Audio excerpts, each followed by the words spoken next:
commenter et donner aussi nos points de vue parce que nous sommes aussi Congolais. Merci à tout le monde, merci à vous tous qui êtes branchés sur les antennes de la télé républicaine. Comme vous le savez, aujourd'hui, lundi 5 octobre 2020, nous sommes très heureux de vous savoir à nombreux, fidèles téléspectateurs et tous nos invités, les partenaires qui nous suivent de partout. Nous sommes là encore ce lundi, nous qui vous présentons cette émission chaque lundi. Et voilà quelques thématiques que nous allons aborder aujourd'hui. Nous allons parler de ceci. Pourquoi certains Congolais refusent et s'opposent à l'instauration des Minembwe en commune rurale. Certains Congolais encore estiment qu'il s'agit là d'une initiative téméraire. Les Banyamulenge crient à la victoire parce qu'ils ont déjà leur espace, alors que d'autres pensent que le président Tshisekedi a cédé une portion de terre, une portion de la République aux étrangers. Est-ce vraiment que ces Congolais, ces Banyamulenge, sont des étrangers? Alors, vous allez les découvrir ici. Qui est Congolais d'après la loi? Que dit la loi sur la nationalité congolaise? Eh bien, vous allez le découvrir tout de suite dans cette émission. Que l'avenir, la RDC a-t-elle avec Félix Tshisekedi comme président de la République? Après 18 ans de Joseph Kabila, c'est le temps, et c'est le premier quinquennat avec Félix Tshisekedi Tshilombo. Et là, nous voudrions savoir, avec nos invités, quel avenir la RDC a-t-elle avec le président Fachi à la tête de ces grands pays. 20 ans, jour pour jour, que cela fait depuis que la MONUSCO a posé ce valise en République démocratique du Congo. Si aujourd'hui il faut faire un petit bilan ou un bilan global, général ou partiel, quel bilan, quelle cote peut-on attribuer à la MONUSCO qui est passée de la MONUC à la MONUSCO? Aujourd'hui, pas une seule semaine sans qu'on puisse enregistrer des morts, des tueries, des incidents, des incendies, de massacres dans la partie orientale de la RDC, alors que la MONUSCO a élu son quartier général dans cette partie.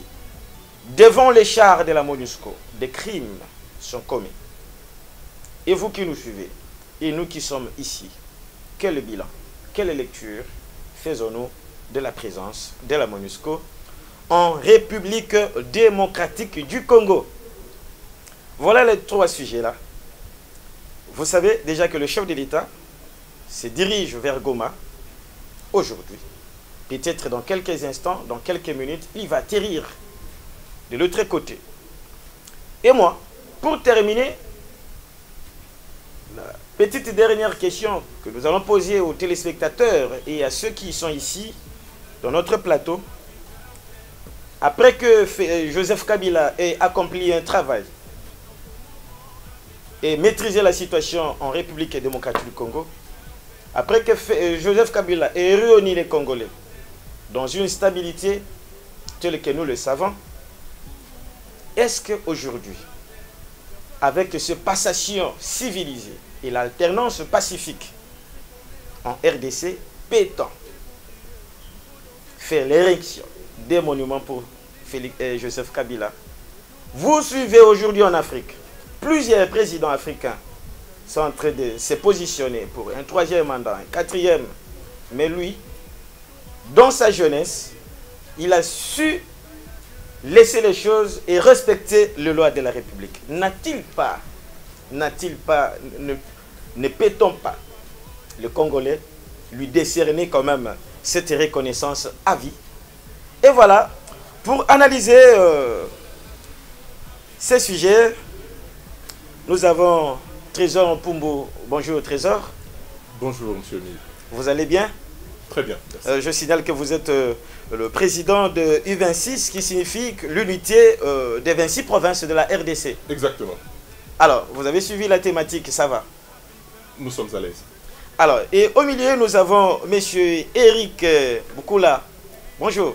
Bonjour à vous. Vous allez très bien? À merveille. Et je signale que vous êtes membre du CACH, proche de l'honorable Jekoko Moulumba. Exact. Voilà, nous sommes très contents de vous recevoir pour la toute première fois au plateau Analysis.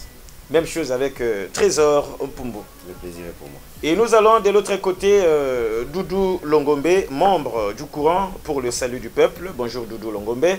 Bonjour Emile Kassanga. Vous allez très bien? Oui, ça va très bien. Il fait très chaud à Kinshasa ces derniers temps. Oui, c'est très compliqué pour nous quand on est en veste. C'est très compliqué, mais qu'est-ce que vous voulez? Quand on est en veste, mais il faut aussi le masquer pour se protéger contre la Covid. C'est très compliqué actuellement, mais quand même ça va. Alors, bien aimés, et vous tous qui nous suivez, vous comprenez que l'émission a déjà commencé. Et du coup, nous commençons avec notre première thématique consacrée sur le territoire des Minembwe. Alors, pourquoi certains Congolais aujourd'hui? Parce que la commune des Minembwe, la commune rurale des Minembwe n'est pas tombée comme un cheveu dans la soupe. Cette commune est née du décret signé par, à ce temps-là, le Premier ministre Matata Ponyo en 2013 sur la création des communes et des villes. Et aujourd'hui, quand cette ville ou cette commune naît de façon pragmatique et des voix des Congolais qui s'élèvent pour dire non, on ne peut pas céder, on ne peut pas accorder une portion de terre à ces gens-là parce qu'ils ne sont pas Congolais. Trésor. À tort ou à raison, qu'ils puissent quand même, ces Congolais-là, puissent se prononcer de la sorte.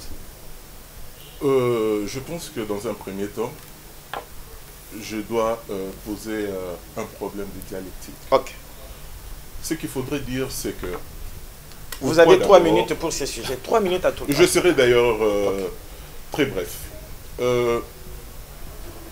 Comment on peut créer une commune? C'est d'abord ça la bonne question. On ne crée pas une commune pour donner cette commune à une population, à une race quelconque. Oui, je vous dirai pourquoi je parle de race d'abord. Ou soit à une tribu. La commune de Minembwe, par exemple, a été créée en 2013 par décret du Premier ministre Matata Ponyo. Et ce n'était qu'une conséquence logique parce que pour la création d'une commune, il faudrait avoir une agglomération contenant plus de 20 000 personnes. Et lorsque cela a été fait, ce n'était pas fait de manière isolée. Il y a eu la création de plusieurs autres communes. Mais pourquoi la commune de Minembwe pose problème? La commune de Minembwe pose problème, moi je pense, je l'ai dit en libre penseur, c'est peut-être à cause de ceux qui ont mal communiqué, parce qu'aujourd'hui lorsqu'on communique mal, vous remarquerez que la haine est plus facile à vendre que l'amour. Il se pose un problème de faciès. Comment on s'est dit, à Minembwe, la population majoritaire, ce sont nos frères ayant la faciès nilotique. Voyez-vous? En RDC, on peut pas et en termes de communication, on a laissé dans l'imaginaire congolais une compréhension telle que toute personne ayant un nez pointu est forcément rwandais. Et on définit le Rwandais ici comme étant nos ennemis. Les ennemis des Congolais. Les ennemis des Congolais. Et pourtant, ce n'est pas ça vraiment une bonne appréhension de choses. Parce qu'il faudrait dire que les nilotiques aujourd'hui en RDC, ils existent. Nous avons des Congolais ayant cette morphologie-là. Et vous ne le trouvez pas qu'à Minembwe. Vous le trouvez par exemple à Massissi, ou soit encore, je dois encore me situer. Donc, le vrai problème qu'il faudrait poser, c'est que on doit dire la vérité. Il n'y a pas eu une cession de terre. Il y a eu la création d'une commune. Et pourquoi ça pose, un problème? Dire. Oui, pourquoi ça pose un problème aujourd'hui? Ça pose un problème pour une mauvaise communication, une mauvaise appréhension. Aujourd'hui, les Congolais lambda qui se trouvent à Kinshasa pensent que Minembwe est côte à côte avec le Rwanda. Même en termes de kilométrage, vous allez remarquer que Minembwe est plus loin, à des kilomètres, que la ville de Goma. La ville de Goma. La ville de Goma, vous allez à Gisenyi, vous faites un pas, vous êtes à Gisenyi. Ouais. À partir de Bukavu, vous traversez Kabembe, quelque chose comme ça. Vous êtes directement au Rwanda. C'est plus proche. Si le Rwanda pensait vraiment annexer une partie de la RDC, ne serait-il pas plus raisonnable de prendre les terres qui sont plus proches? Minembwe, c'est encore très loin et je pense que ça, c'est un faux débat. Est-ce que ce n'est pas vraiment de l'acharnement contre ce... Est-ce que ces gens-là sont des Congolais? Ok, c'est une question que moi je vous pose. Mais la question qu'il faudrait Parce que les gens se demandent, est-ce que ces gens-là sont des Congolais? Il faudrait mettre fin à cette politique de l'Autriche. La congolité. Regardez, on ne doit pas être hypocrite avec nous-mêmes. Nous avons eu les personnes que vous appelez ces gens-là comme députés, comme sénateurs, même dans le gouvernement. Il faut mettre fin à cette politique de l'Autriche. Okay. Les Banyamulenge sont nos frères congolais et on doit faire de vrais débats. Et les débats sur la congolité, tout ça, ce sont des débats surannés. Merci beaucoup, Doudou Longombe. Vous avez 3 minutes d'après vous. Il y a certaines personnes qui disent que est-ce que vous pouvez trouver des Congolais qui sont américains aux États-Unis d'Amérique réclamer un territoire bien défini pour s'installer? Doudou. Et aujourd'hui, quand vous suivez ça là, qu'est-ce qui vous vient en esprit? Oui, Émile, merci. Je pense que cette question, c'est vraiment comme notre frère l'a dit. Je ne voulais pas revenir sur le juridisme parce que sur le plan légal, Minembwe est légalement créé. Donc, personne n'en discute. Il y a un décret depuis 2013, ce qui m'étonne, c'est de voir même les gens qui étaient au gouvernement qui crient aujourd'hui comme s'ils ne savaient pas. Ça, c'est être moins sincère avec soi-même. Parce que les gens que je suis actuellement à la télé, qui parlent, ce sont des gens qui étaient dans le gouvernement de Matata Ponyo à l'époque, qui savaient très bien qu'il y avait déjà un et des députés, et des sénateurs, tout le monde savait, et des ministres, et des DG, tout le monde savait, voire même des journalistes. Et c'est seulement aujourd'hui que ces gens-là se réveillent.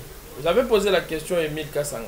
Ce qui fait mal dans ces pays, peut-être je l'ai toujours dit au courant, on analyse cette question tous les jours, le fait de vouloir frustrer nos amis Banyamulenge, peut-être c'est pour cette raison que nous n'avons pas la paix à l'Est. Il faut le dire là, il faut dire la vérité. Ils sont frustrés. Des fois, ce sont des gens qui sont frustrés parce qu'au Rwanda, on ne les appelle pas des Rwandais. Au Congo, vous dites qu'ils ne sont pas Congolais. Alors vous voulez qu'ils fassent quoi? Mais sincèrement, nous sommes avec eux depuis longtemps. Pendant la création de Minembwe, il y a eu la création de Lumumba-Ville, où nous avons un décret. Je vous parle de chez moi. Ouais. Ça n'a pas créé des problèmes parce que là, c'est au Sankourou. Là, ce sont des gens qui n'ont pas de problèmes. Ils ne sont pas, ils n'ont pas de morphologie. Je ne sais pas quoi. Est-ce que tout le monde est appelé d'avoir la... Est-ce que tous les Congolais doivent avoir la même morphologie? Ça, mais ils ne sont pas des Chinois ni des Coréens. Peut-être on ne sera pas compris, mais c'est une discrimination, ce n'est pas bon. Les jours où nous allons accepter que nos frères qui sont là, qui ont cette morphologie, où les Tutsis congolais et les Hutus congolais sont des Congolais réellement comme nous autres, Émile, je pense que cette histoire même de l'Est, vous voyez même les guerres qui sont à l'Est, les revendications de l'M23 à l'époque, c'est tout simplement la reconnaissance. Ils se battent pour être reconnus qu'ils sont Congolais. Ils ne sont pas reconnus au Rwanda comme des Rwandais. Donc ça pose un problème. Nous disons, Minembwe, s'il y a peut-être des questions qu'on doit se poser, c'est de voir ce qui est arrivé. J'ai vu l'ambassadeur des États-Unis, j'ai vu des personnalités, d'autres personnalités. La question c'est ce qui attire l'attention des gens. Pourquoi la question. Une grande motivation, une mobilisation des personnalités, des ambassadeurs, des députés. Chez moi, oui. Il y a Lumumba-Ville, Lumumba qu'on considère comme un héros national. On n'a pas encore vu l'ambassadeur des États-Unis aller voir comment on va ériger la ville de Lumumba. Mais on est trop pressé, il est motivé, j'ai vu tout le monde. L'empressement avec lequel... Avec tout ça, c'est peut-être ce sont des questions qu'on doit se poser, mais j'aurais souhaité que les gens savent qu'on n'a pas accordé cette partie de terre à Banyamulenge, au Banyamulenge seul. C'est pour tous les Congolais. Je peux aller acheter une parcelle là, j'ai construit chez moi. Exactement. Ils vont interdire qui? Parce que nous sommes tous de la République démocratique du Congo et même les Banyamulenge ont des villas ici à Kinshasa. Est-ce qu'on les empêche? C'est-à-dire quoi? C'est nous qui voulons politiser cette histoire, c'est nous qui voulons dramatiser cette histoire, alors que c'est quelque chose qui devrait être normal. On considère qu'ils sont là, ce sont nos frères et on doit les considérer. Vous voyez, vous avez posé une question de savoir s'ils sont congolais, mais c'est ce qui est plus grave. Lorsque aujourd'hui on doit encore poser la question, je cite mon vieux que j'aime beaucoup, le général Bisengiman, et vous posez la question à Bisengiman aujourd'hui, est-ce qu'il est congolais? Mais sincèrement, c'est que ce n'est pas sérieux, Émile. Ou encore, vous posez la question à Rouberois, est-ce que vous êtes congolais? Oui, vous posez la question à Maître Azarès Rouberois, Excellence Rouberois, est-ce que vous êtes congolais? Mais là, vous n'êtes pas sérieux.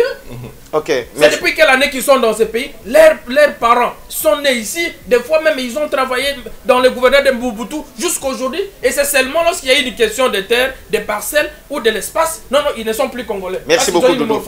Ça, c'est de la discrimination. Éric Boukoula, je repose la même question. Doit-on accorder tout un espace, des kilomètres et des kilomètres, seulement à une tribu, ou c'est pas à une race, s'il faut parler comme ça, à une tribu Banyamulenge ou Banyamulenge, je ne sais, j'ai du mal, c'est Banyamulenge. C'est Banyamulenge. Banyamulenge. On doit céder ou donner ou délibérément par décret, que ça soit, seulement à un type de population comme cela.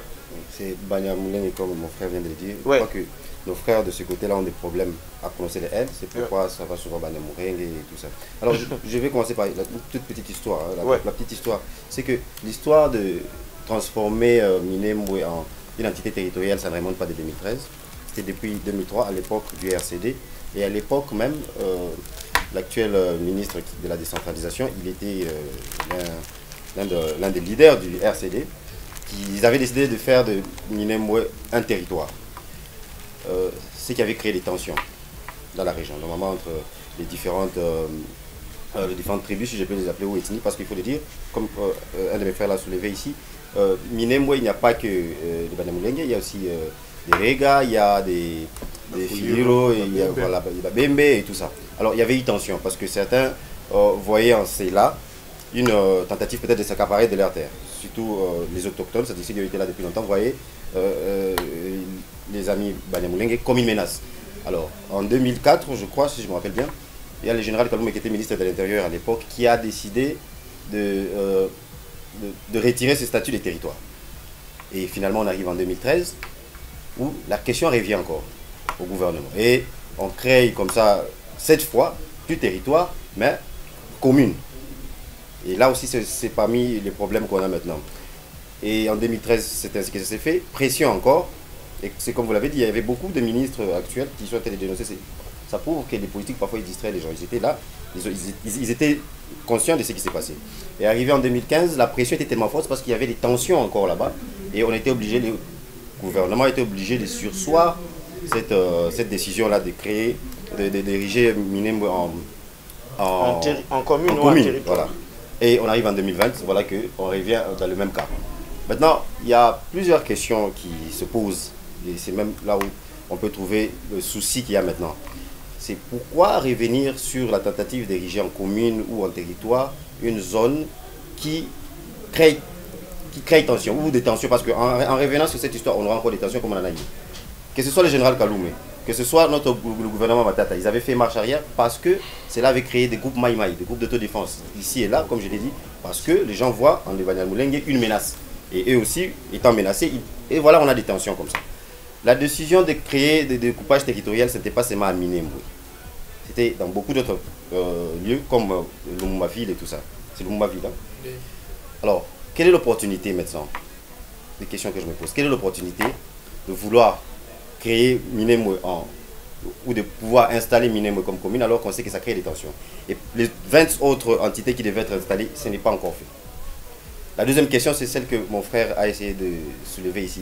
Pourquoi une aussi grande présence, que ce soit des politiques, que ce soit dans l'armée, et même des députés. Et quand vous voyez maintenant, ce qui est intéressant, qui n'ont rien à voir avec quand vous voyez les sénateurs et députés qui étaient présents, c'est plus d'une tendance. C'est du FCC. Malheureusement, mon frère Daniel Safou s'est trouvé piégé parce qu'il était de la Mouka, mais il était là, je ne sais pas s'il savait là où on l'a mené, ou bien on l'a juste, comme on dit en lingala, on l'a batiqué. Parce que cette situation énerve, voyez, ça énerve la population. Ce n'est pas opportun. Ce qui pousse les gens à commencer à penser qu'il y a un agenda caché derrière. Parce que quand je vous ai dit, le territoire et cette fois commune, les gens se disent, on essaie de trouver la solution. J'essaie de répondre à la question de savoir pourquoi ça fâche. Oui, ouais. C'est ça. Pourquoi ça fâche aujourd'hui maintenant? Pourquoi les gens sont fâchés? L'empressement d'abord derrière. L'empressement pousse les gens à se poser des questions. Une commune, c'est au niveau de la commune qu'on reçoit l'identité. Acte de naissance et tout. Ouais. Alors, certains se disent que peut-être c'est une tentative. Des balkanisations. Non, balkanisation n'est pas le problème. 600 km, vous allez balkaniser. 600 km de Minembwe à la frontière avec le Rwanda, c'est difficile. C'est plutôt d'infiltration. Okay. Les gens se disent qu'on pourra facilement infiltrer des gens comme ça. On vous dit qu'il est ici parce que Congolais, la question ils sont Congolais ou pas, selon la loi, ils sont Congolais. Ouais. Selon la loi, ils sont des Congolais. Ils étaient là depuis avant 1960 et vous devenez Congolais. C'est ça. Que vos parents, un de vos parents a été en RDC avant 1960. Je crois que c'est ce que la Constitution dit. Ils sont Congolais. Mais on peut nous amener aussi des non-Congolais. C'est-à-dire un monsieur qui vient du Rwanda, il arrive là, on lui fait un acte de naissance par le bourgmestre. Ouais, un peu. C'est ce que les gens se disent. Et vous dites quoi? Moi, je me dis que souci d'infiltration, c'est vrai qu'il y a possibilité parce qu'il faut l'avouer, nous sommes convoités et nos amis Banyamulenge, comme vous l'avez dit, ils sont au Rwanda, ils ne sont pas reconnus. Ils vont trouver un moyen ou un autre pour essayer de se trouver du terrain. Donc c'est normal qu'ils aient quand même cet espace. Non.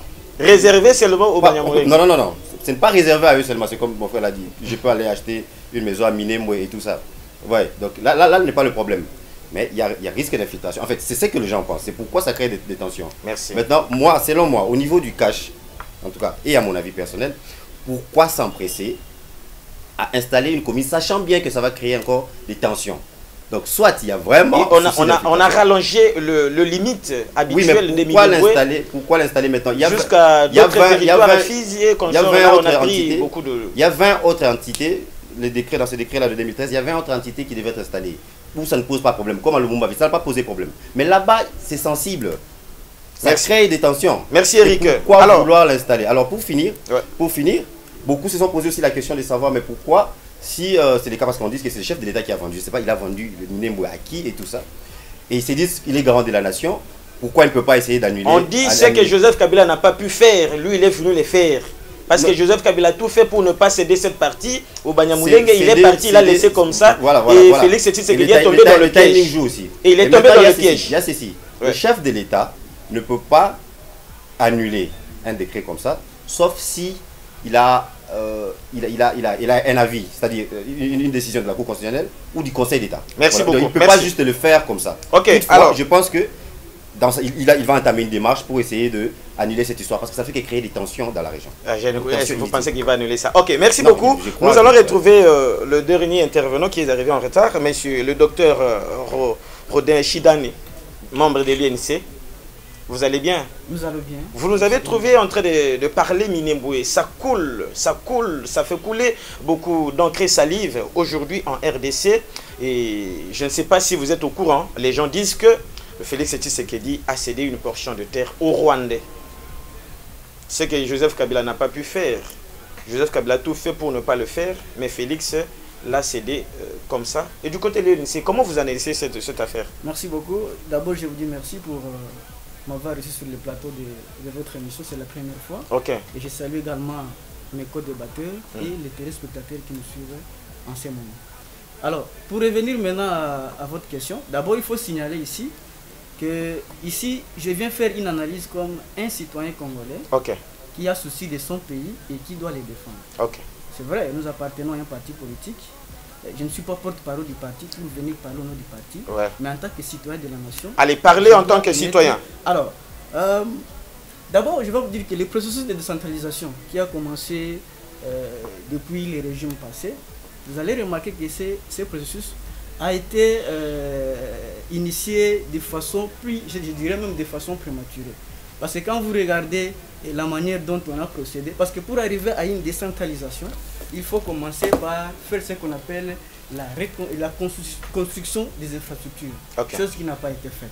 Et quand vous allez même dans ces nouvelles provinces qu'on a construites, ainsi de suite, vous allez constater que ces provinces n'ont pas d'infrastructures qui peuvent leur permettre de fonctionner.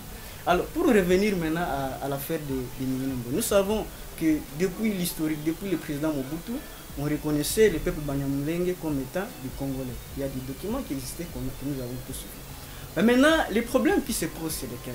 Il faut souligner ici que l'Est de la RDC reste la source de conflits enviée par les grandes puissances multinationales, de par sa stratégie géopolitique, mais aussi par la richesse énorme que cette partie du pays regorge.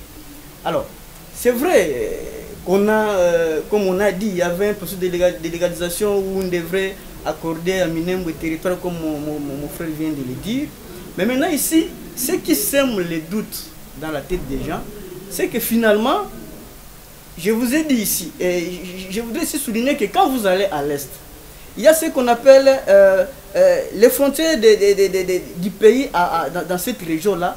Les frontières sont vraiment très fragiles. Parce que les entrées et les sorties ne sont pas clairement définies. On ne sait pas voir à l'Est qui est congolais et qui ne l'est pas. Et même quand vous allez, même dans les cas de contrôle des pièces d'identité, ainsi de suite, vous aurez des difficultés à savoir qui est réellement, qui est congolais, qui ne l'est pas. Parce que mais on a les Congolais quand même une carte des lecteurs qui représentent pour l'instant. Et c'est ce que moi je voudrais dire. Ce que moi je dis. Là, je suis en train de parler en m'adressant au TV pour dire que on doit arriver à rétablir l'autorité de l'État. L'affaire d'octroyer, d'ailleurs, on ne doit pas nous faire croire qu'on donnerait à Minembwe et au peuple Banyamulenge un territoire à part entière. Non. Le territoire doit appartenir à un État qui est sous la juridiction du ministre de l'Intérieur. Et c'est le ministre de l'Intérieur qui est en fait l'autorité qui régit justement ce secteur-là. Est-ce qu'il était là? Est-ce que le ministre de l'Intérieur était présent? Bon, maintenant, c'est pour cela que j'ai dit que ce qui est ici, moi je suis en train d'interpeller les autorités. C'est qu'on doit arriver à établir l'autorité de l'État. Parce que cette affaire ici, si l'affaire est mal gérée, vous allez constater, comme l'a dit mon co-débatteur ici, nous allons de plus en plus fragiliser cette région. Finalement, il y aura des entrées, il y aura des sorties. On ne saura pas contrôler, on ne saura pas qui réellement entre là-bas, qui réellement fait quoi. C'est là où, ce qui sème les doutes. Ce n'est pas parce qu'on dit voilà c'est devenu je ne sais moi une commune. Ce n'est pas ça le vrai problème. Le vrai problème c'est des mouvements. Est-ce que l'autorité de l'État est réellement établie là-bas? C'est là où nous sommes en train d'interpeller les dirigeants du pays, nous interpellons également le peuple congolais à ouvrir l'œil et les bons. Okay. Parce que l'Est de la RDC reste la source des convoitises dont fait l'objet la République démocratique du Congo. Alors maintenant la question, 30 secondes, la même thématique. Pourquoi, d'après vous, Azarias Rouberoa resterait toujours ministre de la décentralisation? Le but était de gagner cette portion des terres ou quoi? Parce que ça fait depuis un moment donné, plusieurs années, plusieurs décennies, qu'il est là. Comme ministre. Doudou. Oui, Émile, merci. Merci beaucoup. Je voudrais d'abord... 30 secondes après on passe. Non, il n'y a pas de problème. Dans mes 30 secondes, je vais tout finir. Je voudrais d'abord revenir à mon frère qui a parlé de l'opportunité. Non, il y a déjà un décret. Il y a même l'ordonnance. Donc, il n'y a plus un problème d'opportunité. Ou bien non, on est pressé. Non, non. Donc c'est depuis longtemps qu'on devait le faire, depuis longtemps. Oui. Comme le Mumba Ville, nous on attendait depuis longtemps. S'ils ont fait marche arrière avant, c'est parce que ça crée des tensions. Non, j'ai dit ceci, c'est pour une cette ville raison. Qui n'a rien à voir avec une ville. Il n'y a rien de ville là-bas. On parle de Lumumba Ville, il n'y a rien de ville. C'est pourquoi j'ai dit qu'il faut que nous soyons sérieux. Ces gens-là savaient, lorsqu'on signait le décret, tout le monde savait que ça causait des problèmes. Ce n'est pas nous les Congolais aujourd'hui qu'on viendra nous expliquer que non, il n'y avait rien. Et vous voyez, maintenant là, on veut donner une portion de terre au Rwanda. Azarias Rouberoa a fait quoi à la décentralisation? Je reviens, Émile. Les Banyamulenge, si nous voulons encore créer des problèmes plus graves, j'insiste et je le dis, nous sommes en train d'observer cette question, nous l'avions déjà étudiée au courant pour le salut du peuple. Si les Banyamulenge sont manipulés et manipulables par les forces extérieures, c'est tout simplement parce qu'ils sont frustrés. J'insiste et je reviens. Merci beaucoup, Trésor Okumbo. Si Rouberoa n'est pas là par sa force. Merci. Il n'est pas là par sa force. Trésor. La présence de Rouberoa à la décentralisation. Je vous réponds en 2 temps. Allons-y. Le premier, on a eu le ministre Maker Mouamou, qui a fait des années comme ministre à l'EPSP. À l'EPSP. C'était pourquoi? Il y avait un programme du gouvernement. Ok. Deuxième temps. Personne ne dit Mais non, à- personne n'est déclaré. le régime passe, mais l'individu reste. Exactement. Voilà. Maker Mouamou, Est-ce qu'il n'y a pas d'autres Congolais qui peuvent faire la décentralisation à part Azaria pendant Rouberoa? longtemps à l'EPSP, ça n'a pas posé problème. Ouais. Ok. Et deuxièmement, est-ce un ministre qui choisit son portefeuille?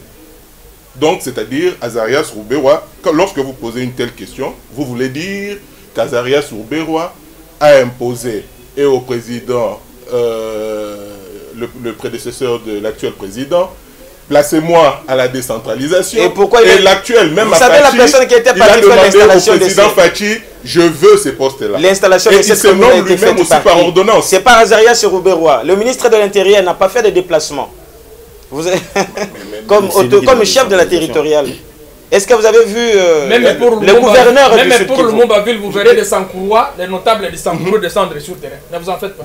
Monsieur Eric Bokola. Écoutez, c'est une question très importante et il ne faut pas se voiler la face. Monsieur Azaras, je crois que mon frère l'a dit, il n'est pas là par sa force. Il faut savoir que c'est un Mouniamouleng. Et quand je parlais de l'historique de Minembwe, vous vous rappellerez que j'ai parlé de l'RCD de Rouberoa. C'était encore solide. Donc je pense qu'il est là pour des raisons géopolitiques ou géostratégiques. On ne veut pas frustrer nos frères de là-bas. C'est pourquoi on les garde dans une position où, dans un poste où les frères peuvent se sentir à l'aise. Moi je pense que c'est plus géostratégique, géopolitique. Ce n'est pas pour une raison de compétences ou quelque chose comme ça. Alors je ne pense pas. Vous êtes de cash, n'oubliez pas. Non, mais écoutez. Président Fachi, c'est un bon stratège aussi, vous voyez. D'ailleurs, le poste, il est revenu au FCC. Mais c'est un bon stratège. En même temps, on n'a pas besoin de déstabiliser cette partie de l'Est. En quoi sa présence comme ministre de la décentralisation? Je vais commencer par vous dire, il est Mouniamouleng, vous savez ça? Il est congolais. Non, je suis de U26. Vous ne comprenez pas pourquoi je pose cette question-là. J'ai dit c'est géostratégique, c'est géopolitique. Si aujourd'hui, le Congo est vaste, et ces frères-là, les Banyamulenge, vous savez qu'ils sont, comme mon frère l'a dit, c'est principalement à cause d'eux qu'il y a des stabilisations. Merci beaucoup, M. Shindani. S'ils sont à l'aise, M. Shindani, la même question. La présence de M. Rouberoa à la décentralisation, Kabila est passé, mais lui, il est resté. Non, moi je pense que nous devons, je voudrais être beaucoup plus pratique. Allons-y. La RDC a besoin de réformes, institutionnelles. Mais cette réforme ne doit tenir non seulement compte des institutions, mais aussi des acteurs politiques. Vous allez remarquer que la RDC a toujours été dirigée depuis l'indépendance jusqu'aujourd'hui par les mêmes têtes. Et finalement, rien ne marche. Il n'y a pas que Azaras Rouberoa qui est compétent pour diriger ces ministères. Même si vous dites que non, voilà, c'est pour ne pas frustrer, comme l'a dit mon co-débatteur, les Banyamuleng. Il y a beaucoup d'autres Banyamuleng. Et d'après vous, il ne faut pas parler ce que les autres disent. D'après vous, vous-même. C'est pour cela, moi, j'ai dit que maintenir quelqu'un, vous savez, plus on reste longtemps au pouvoir, plus on finit par en abuser. C'est comme ça en Occident, on dit, vous ne pouvez pas faire plus de 2 mandats. Parce qu'on sait que lorsqu'on se tenise au pouvoir, et à un certain moment, on devient ami du pouvoir, et parfois les abus commencent à s'installer. Moi, j'estime que Azaras Rouberoa n'est pas le seul qui peut diriger ce ministère. Il y a beaucoup d'autres Congolais qui peuvent diriger le ministère. Merci beaucoup. Voilà un peu ce que je peux dire à ce sujet. Le problème de Minembwe, évidemment, c'est un problème aussi délicat qui doit être géré avec beaucoup de délicatesse. Ok. Cela nous pousse à prendre notre deuxième thématique. Là, nous avons les acteurs du cash. Nous avons des pro-cash, nous avons les gens de l'UNC qui sont du cash, même si on ne parle pas au nom du parti, mais quand même, on appartient à une famille. Et pensez-vous que la RDC a un avenir avec Joseph Kabila? Je commence avec vous, M. Shindani, avec Félix Tshisekedi. Quel avenir la RDC a-t-elle avec Félix Tshisekedi? Merci beaucoup pour la question. Ici, je voudrais que nous allions dans le sens d'analyser la chose. Oui, analysons. Regardons les intentions de Félix Tshisekedi. Quand vous regardez ses ambitions, vous allez effectivement constater que c'est quelqu'un qui a des ambitions de faire marcher la République démocratique du Congo. Ça, il faut qu'on se le dise.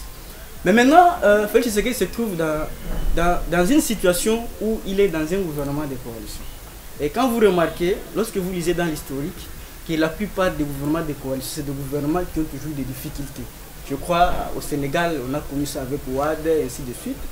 Vous allez remarquer, vous avez en fait des autorités morales, vous avez des dirigeants issus des deux plateformes différentes avec des autorités morales différentes et où chacun des dirigeants obéit, n'est-ce pas, à son autorité morale. Félix Tshisekedi a de bonnes intentions. Mais ici, ce que moi je crains, il est dans un gouvernement de coalition qui parfois ne lui permet pas d'exprimer clairement, n'est-ce pas, ses ambitions. Parce que quand vous lisez dans les difficultés liées à un gouvernement, il y a entre ce qu'on appelle l'indiscipline liée à certains partis politiques. C'est ça le vrai problème. C'est pour cela, moi, je dis ceci.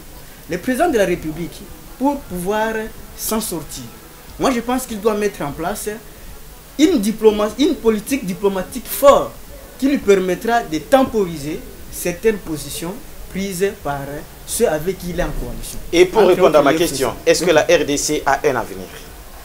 Est-ce que la RDC a gagné? Nous ne pouvons pas prophétiser en mal de la RDC. En voyant tel que ça a commencé depuis l'an 1 jusqu'à aujourd'hui 9 mois. Étant citoyen congolais, j'ai la foi en mon pays. Je ne peux pas parler en mal. Je sais que la RDC... Non, il ne s'agit pas de parler en mal. Oui, c'est ça ni de prophétiser, on ne parle pas en mal du chef. De l'avenir. Nous devons parler en bien de notre pays. Nous devons avoir la foi que la RDC a de l'avenir. Et donc, dans ce cas, c'est pour cela que je dis, il faut apporter main forte au président de la République. Nous devons l'assister dans ses ambitions. C'est vrai, il y a des obstacles, il y a des crocs en jambes qui parfois ne permettent pas qu'il exprime clairement ses ambitions. La RDC a de l'avenir et pour ça, nous demandons au peuple congolais, nous devons apporter la main forte à Fachi pour qu'il puisse arriver à réaliser, n'est-ce pas, Trésor Mpumbo, son slogan, la RDC, ces grands pays, ces pays continents, a-t-elle de l'avenir avec Fachi comme président de la République? Sans hésiter, je vous dirais oui. Oui, pourquoi? Parce que, comme l'a dit mon co-débatteur, je ne peux pas prophétiser en mal pour mon pays. Oui, parce que lorsque vous voyez le président de la République faire, vous sentez en lui cette envie, cette soif que les choses aillent de l'avant. Alors, quels sont les signaux qui prouvent cette volonté? Est-ce que la simple volonté suffit pour développer un pays, pour mettre le peuple ou la population? J'en arrive. C'est que en RDC, il se pose souvent un problème.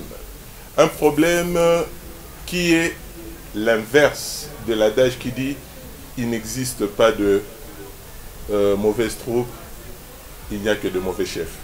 Mais c'est l'inverse en RDC, très souvent. Il se fait que lorsque vous essayez de voir la vision du chef de l'État actuellement et celui de ses collaborateurs, donc je prends et le FCC et le CACH, vous verrez qu'il est très en avance. Ok? Parce que lorsque vous voyez ce qui se passe, vous verrez qu'il y a le wagon qui n'arrive pas à suivre la locomotive. Et c'est anormal. On doit essayer de voir comment faire pour atteindre ces niveaux de patriotisme. Si aujourd'hui, parce que personne ne doute là-dessus, la volonté du chef de l'État pour que ce pays aille de l'avant est manifeste.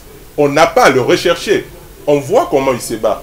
Mais on voit aussi comment ça marche et on voit d'où vient le problème. C'est question de niveler un peu notre vision. Donc, Trésor, vous voulez dire que le chef, pour accomplir sa vision, doit se débarrasser de son entourage? Non. Ou de sa famille politique? Non, je ne dis pas ça.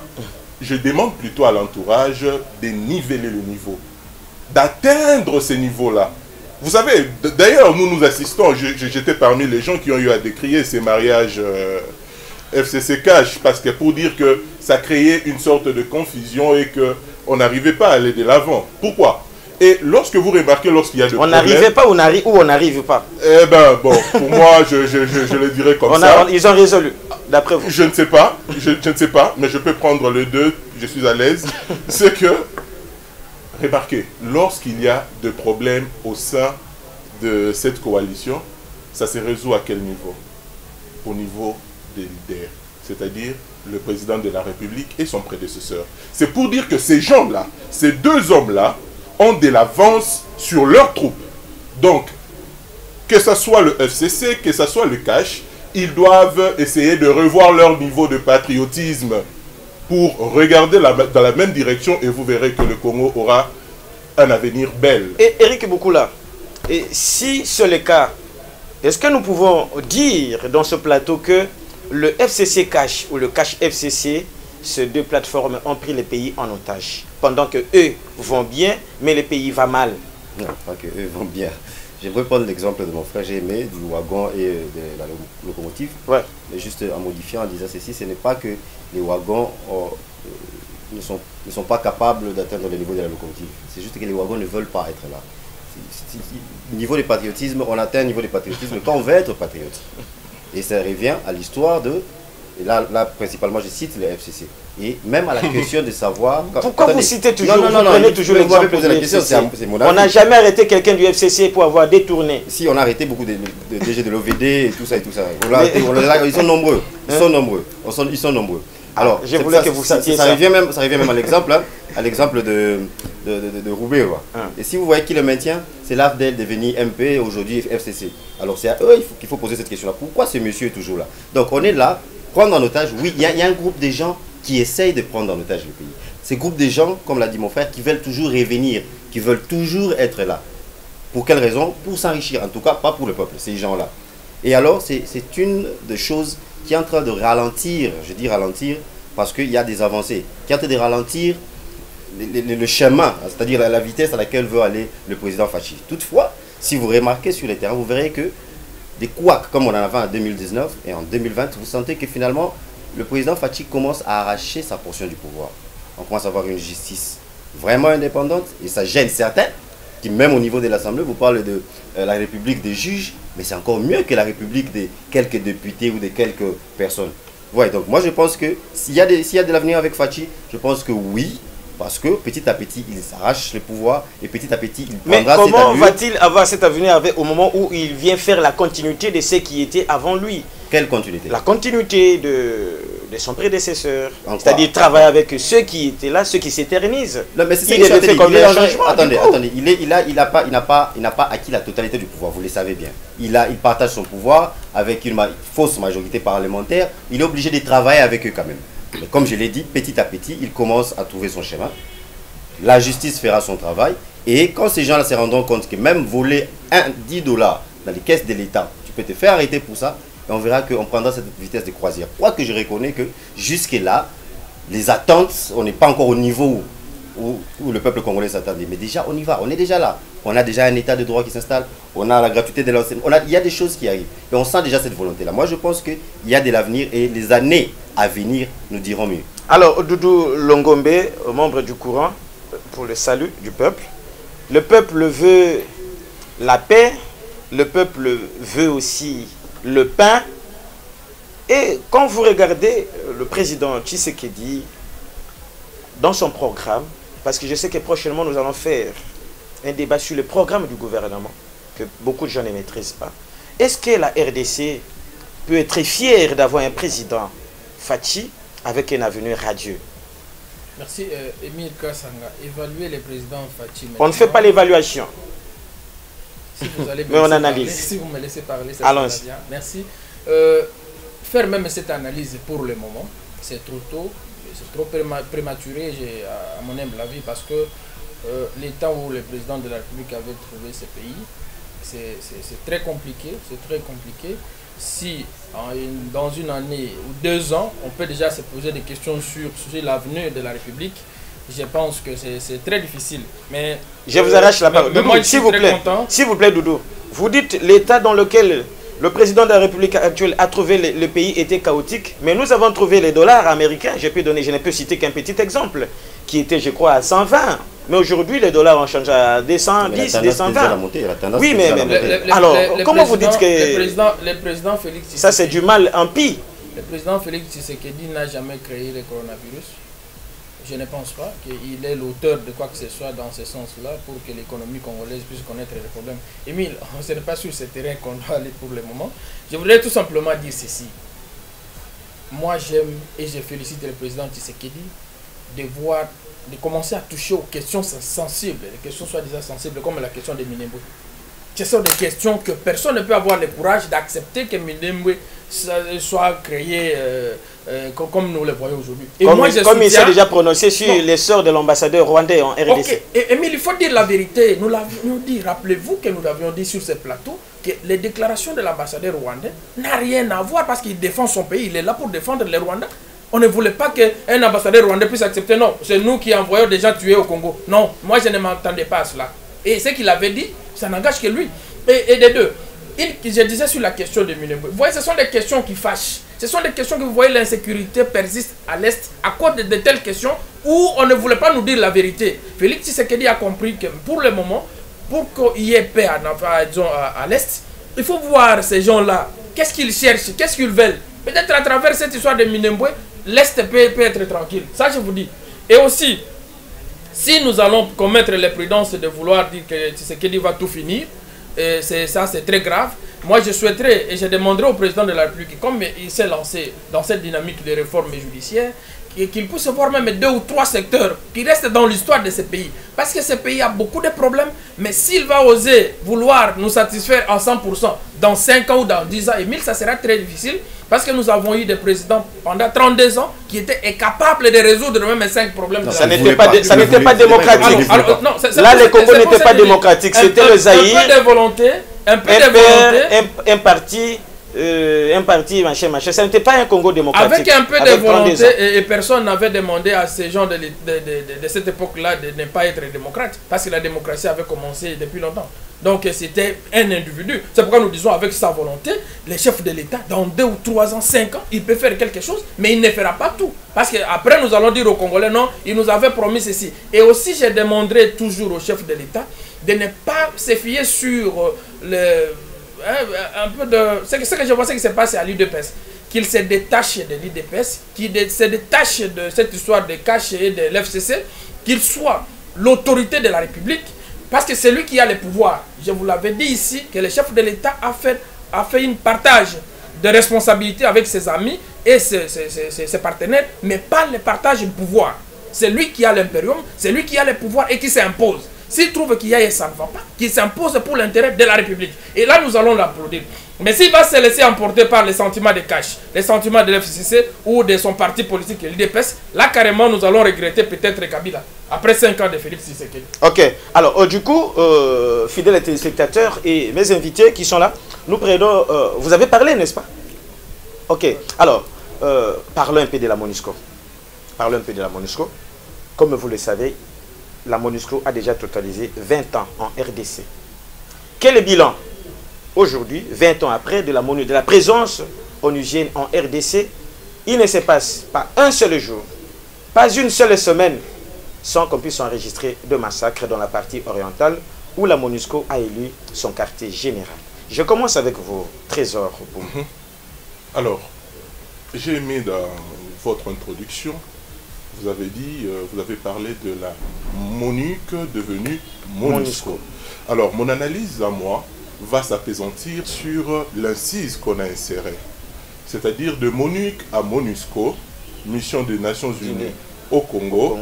On vient, on dit, il faut revoir, on va faire maintenant mission des Nations Unies pour la stabilisation du Congo. Maintenant, on insère le mot stabilisation. C'est ce qui captive maintenant mon attention. Ouais. La stabilité. Qu'est-ce que ça veut dire?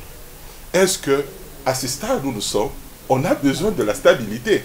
Parce que la stabilité suppose garder une situation dans une situation telle qu'elle. Oui. N'est-ce pas? Comment pouvons-nous stabiliser comment pouvons-nous stabiliser alors que nos frères et sœurs sont en train de mourir? Oui. Stabiliser, c'est-à-dire continuer au Koufa et puis c'est ça leur mission. Mais où se définit maintenant les missions des Nations Unies? C'est là où nous, on doit aussi faire jouer notre diplomatie. Parce que la RDC prend part à ces réunions qui décident sur les différentes missions, le cahier des charges des Nations Unies. Donc il y a un effort diplomatique considérable qu'il faudrait faire à notre niveau pour pouvoir, une fois pour toutes, régler ces problèmes. Mais aussi, ce qu'il faudrait dire, c'est que notre peuple n'a pas besoin de cesser les feux temporaires.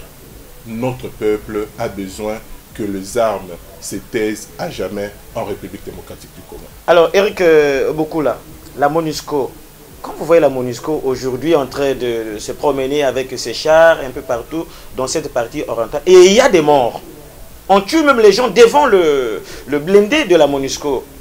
Vous pensez aussi qu'elle doit continuer de faire son bon nombre de chemins en RDC? Et d'ailleurs, le massacre lors de l'examen d'État ou les examens de 6e primaire, on avait assassiné, on avait massacré quelques élèves dans une école, c'était pas très loin d'un camp de la MONUSCO. Et ça, on se pose beaucoup de questions. Ici, on a parlé de l'Est du pays, dont l'instabilité, notamment... L'instabilité impermanente. L'instabilité, je disais, et notamment, on l'a dit ici sur ce plateau, notamment liée à l'histoire de nos frères Banyamulenge et tout ça, mais c'est aussi lié aux richesses de ces coins-là. Combien de fois on a arrêté, on a attrapé, je peux dire, des camions de la MONUSCO avec du coltan à l'intérieur.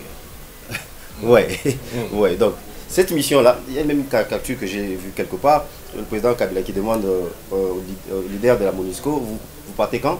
Le leader qui répond bientôt, et Kabila qui dit, je vois que vous êtes parti pour rester. Donc ils sont totalement à côté de leur mission.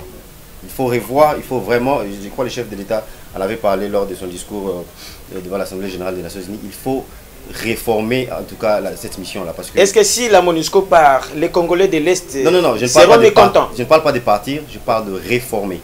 De réformer. Donc pour vous, elle peut rester, mais avec une autre mission? Oui, en tout cas, on doit réformer. Et on doit mettre cette MONUSCO-là dans les viseurs, c'est-à-dire qu'on doit l'observer en tout cas, parce que il doit rester. Pourquoi je me rappelle, c'était on devait aller déposer des ballottes, je crois, lors des élections. On a utilisé des hélicoptères de la MONUSCO. Donc, comme pour dire que notre armée, quelque part là-bas, est un peu mal équipée. Nous avons besoin d'eux. Parce que si la MONUSCO part, toutes ces histoires-là vont rester en RDC. Je me rappelle même lors de la guerre du M23 à Goma, la MONUSCO était venue soutenir nos forces armées. C'est qu'on a besoin d'eux, mais il faut réformer. En tout cas, leur mission est très loin de ce qu'elle devait être. Et certains éléments, et c'est comme on dit, hein, les jeux du pouvoir, plus ils sont là, plus ils se lancent dans des business. Ils commencent à vendre notre coltan, on commence à faire traverser ça au Rwanda et tout ça et tout ça. Donc il faut nécessairement et absolument réformer. Et puis on ne comprend toujours pas pourquoi ils sont nombreux ici à Kinshasa, alors que c'est là-bas où se trouvent les problèmes. Alors M. Shindani, comment vous analysez ça? Bon, la présence de la MONUSCO. Oui, je vais analyser et ceux qui nous suivent vont tirer, n'est-ce pas, des conclusions par rapport à ça. Quand vous regardez l'historique de cet organe en République démocratique du Congo, par sa résolution de 1279, je crois du 30 novembre des Nations Unies, on crée la MONUC. On lui donne une mission. La mission c'était quoi? C'était l'observance du cessez-le-feu des accords de Lusaka qui avaient lié entre la RDC et les autres pays de la région des Grands Lacs. Alors nous arrivons en 2006. La mission change. On dit c'est pour observer l'état des droits et la gestion des conflits interprovinciaux. Après, quelques années, après en 2012, on va créer des brigades d'intervention pour les métiers de la paix. Mais quand vous regardez toute cette chronologie-là, des changements des différentes missions, quelle est la mission qui a déjà réussi? Si nous passons seulement avec l'accord du CC, le suivi du CC, est-ce que le cessez-le-feu dans ces pays avait déjà pris fin? Non. C'est ce qui fait que de temps en temps, il y a toujours des dialogues qui se font dans la région des Grands Lacs. Et quand vous arrivez avec cette histoire de gestion des conflits internes des provinces et tout ce que vous voulez, l'état des droits, est-ce que l'état des droits a déjà été installé? Non. Et quand vous revenez, les brigades d'intervention pour les métiers de la paix, est-ce que nous avons déjà eu la paix? C'est pour dire que les bilans de la MONUSCO en RDC, c'est un bilan qui est négatif. Moi, je pense ici que le problème pour nous, les Congolais, c'est que nous devons nous-mêmes assurer l'intégrité territoriale de la RDC par nos propres forces. C'est pour cela que j'ai dit, nous devons avoir une armée professionnelle et une armée réellement républicaine. Parce que quand vous entrez dans l'armée congolaise, tout comme dans la police, vous allez trouver des infiltrés.